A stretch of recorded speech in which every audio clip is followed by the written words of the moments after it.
Podcast Cristão Reformado. Tema inerente nos dias de hoje. Certo. Entendeu?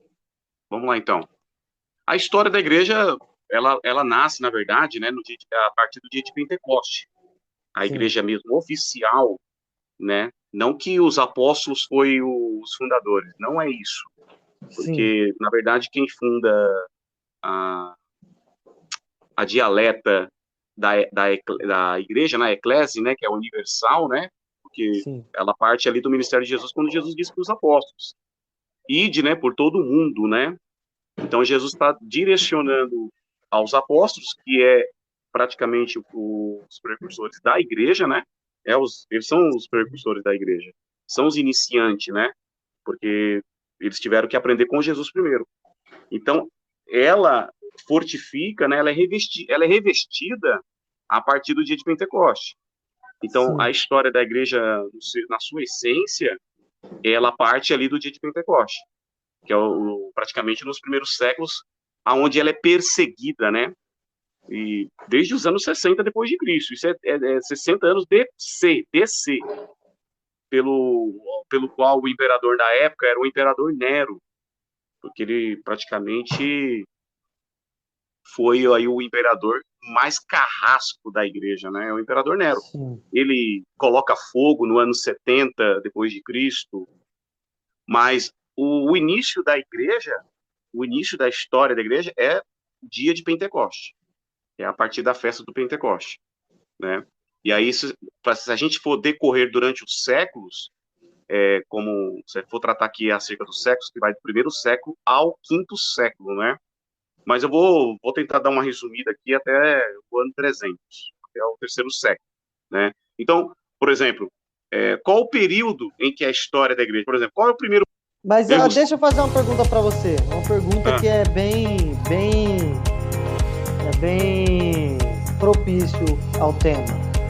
Então, se a igreja inicia-se a partir do Pentecoste, então quer dizer que na época de Jesus, a pergunta é, Jesus ele frequentava a igreja, ele ia na igreja ou não tinha igreja na época de Jesus?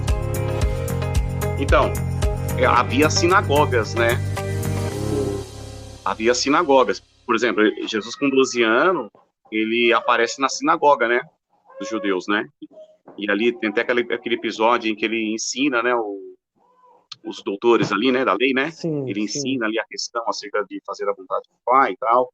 Enfim. Mas a igreja, como o seu lugar de habitação, na verdade, os judeus tinham uma ideologia acerca do templo, né? Do templo físico. Tá me ouvindo? Continuar. Acerca do templo físico. Porém, ele ensina ali para a mulher samaritana que ia chegar a hora em que os verdadeiros adoradores não adorariam ali no lugar da mesquita, que é onde os judeus tinham como lugar sagrado, que é onde Sim. foi Isaac levado por Abraão para ser sacrificado, né? E praticamente é o lugar onde foi levantado o primeiro templo, né?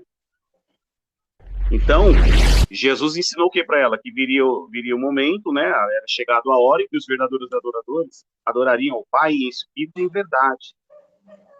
Então, a igreja, ela praticamente aprende aí o quê? O que ela aprende? Que ela é o corpo onde ela pode oferecer sacrifícios como culto racional. Porque igreja, no pensamento do cristianismo, é a sua própria vida, é o seu próprio intelecto, a sua própria alma, né?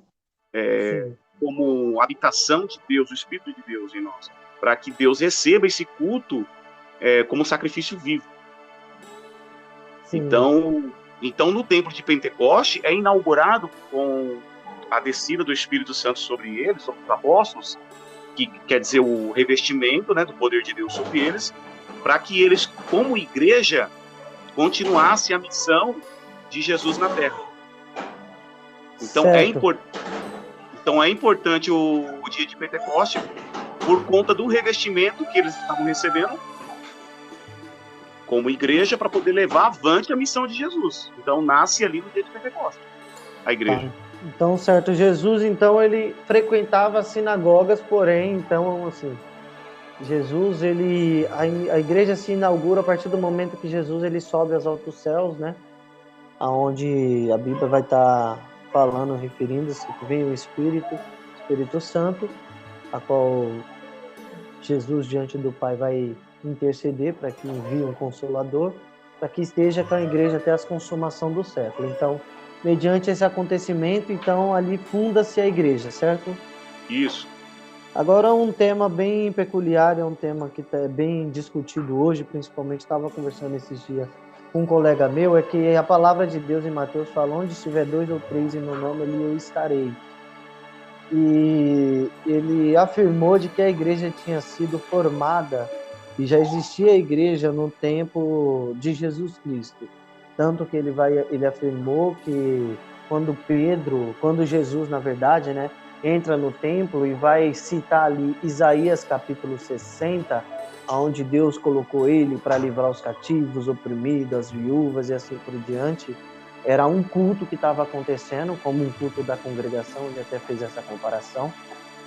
Um culto da congregação, que ele até explicou que na congregação, o sacerdote, ele fala quem está com a palavra. A pessoa que levanta a mão vai lá e traz a palavra. Ele falou que Jesus, nessa ocasião, falaram quem ia estar com a palavra, Jesus levantou a mão,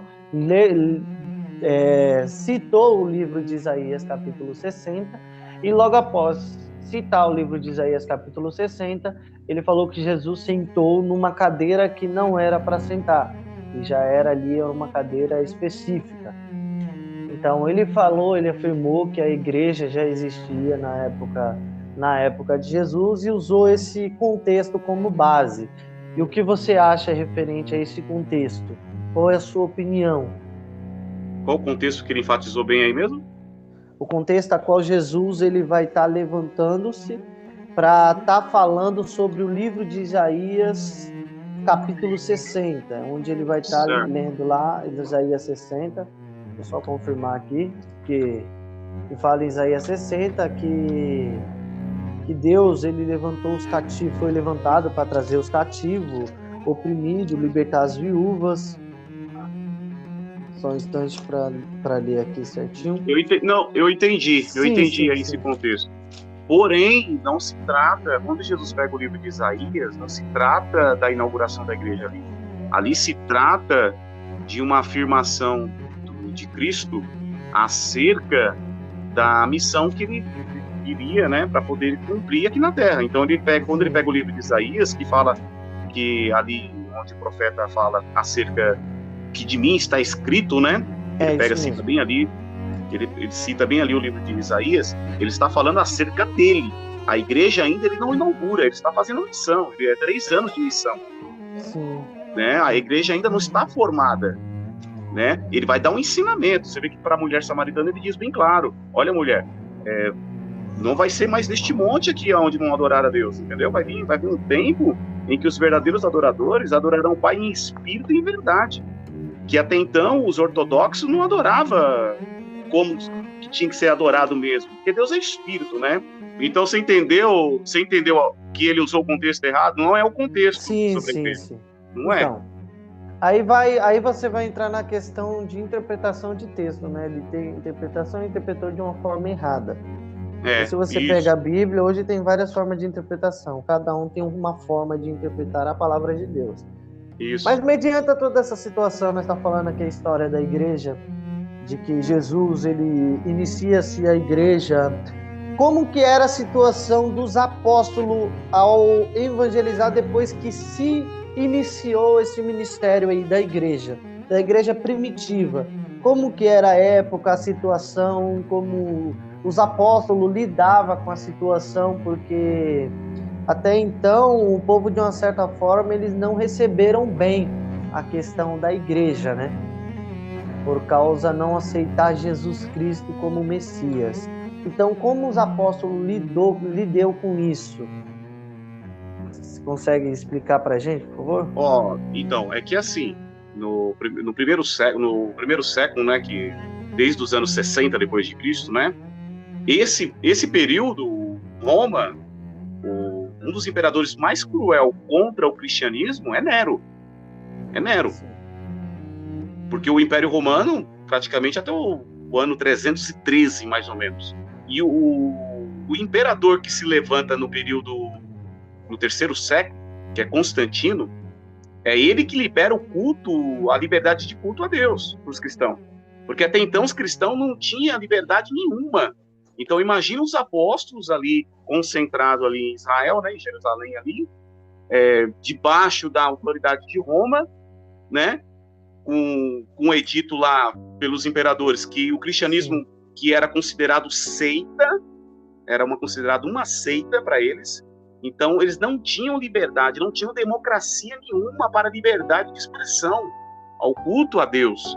Então, para o cristianismo, nesse período, os apóstolos enfrentam uma grande muralha, uma verdadeira muralha.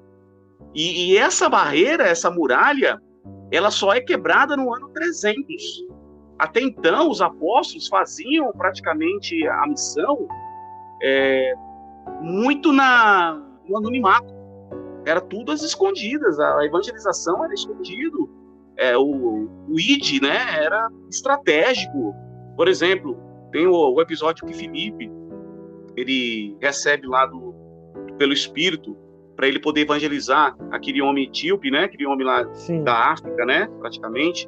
E após que ele evangeliza e batiza o homem, acontece ali um arrebatamento de espírito, onde ele é transportado de um lugar para o outro, né? Sim. Então, no primeiro período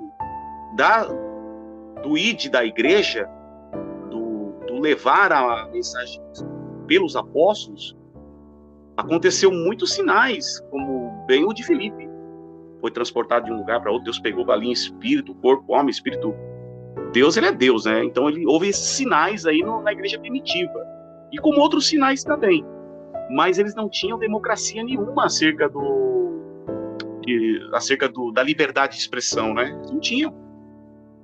Sim. Então foi muito difícil para eles.